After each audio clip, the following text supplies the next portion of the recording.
les doutes de l'esprit. Souvent, dans mes accords, ardents, enthousiastes, des grandes nations se déroulaient les fastes, où, détournant mes yeux de ce globe terni, je déployais mon vol au champ de l'infini. L'univers, dans toutes ses phases, à mes regards venait s'offrir. C'étaient d'ineffables extases, des ravissements à mourir. Pouvoir incréé qui féconde, chaos, enfantement des mondes, naissance, mort, vie à venir, néant, éternité profonde, mystère qu'aucun œil ne sonde. J'aurais voulu vous définir. Je m'égarais dans ces dédales où des lueurs sombres et pâles éclairent pas nos sens bornés. Et, maudissant ma dépendance, j'osais dire la providence. Hélas, pourquoi sommes-nous nés? Ainsi, dès son réveil, notre pensée immense ne saurait s'arrêter où l'inconnu commence. Elle aspire plus haut, elle ose tout sonder. D'une ardente lumière, elle veut s'inonder. Oubliant son néant, elle veut, orgueilleuse, poursuivre dans les cieux sa route périlleuse. Et, quand le Dieu caché résiste à son appel, sur ses créations promenant le scalpel, elle enchaîne son vol à l'arrêt de science, qui dessèche le cœur, flétrit la conscience.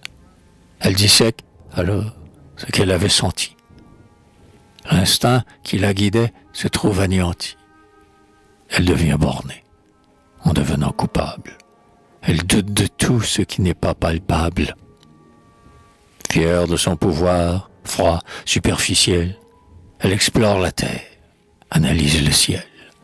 Et des mondes sans nombre signant l'harmonie, l'errant et dépendant de ce Dieu qu'elle nie. Malheur, dans leur démence, aux mortels assez vains, pour vouloir pénétrer ces mystères divins. Aux flambeaux vacillants, dont l'éclat les égare, ils consument leur âme et tombent comme Icare. Enfant audacieux, moi je voulais aussi révéler à la foule un grand doute éclairci. Je voulais, m'entourant de ces fausses lumières, soumettre à l'examen mes croyances premières, et par les arguments d'un stérile savoir, expliquer chaque objet qui venait m'émouvoir. Cette soif de l'orgueil, dont rien ne nous délivre, j'allais, pour l'étancher, fouiller de livre en livre. J'interrogeais longtemps ces esprits renommés qui tracent, ici-bas, des sillons enflammés.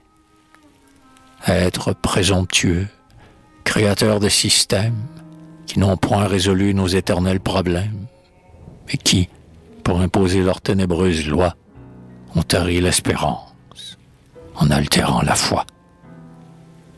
Mais celui qu'en naissant, la poésie embrase, de ses sucs corrompus n'épuise pas le vase.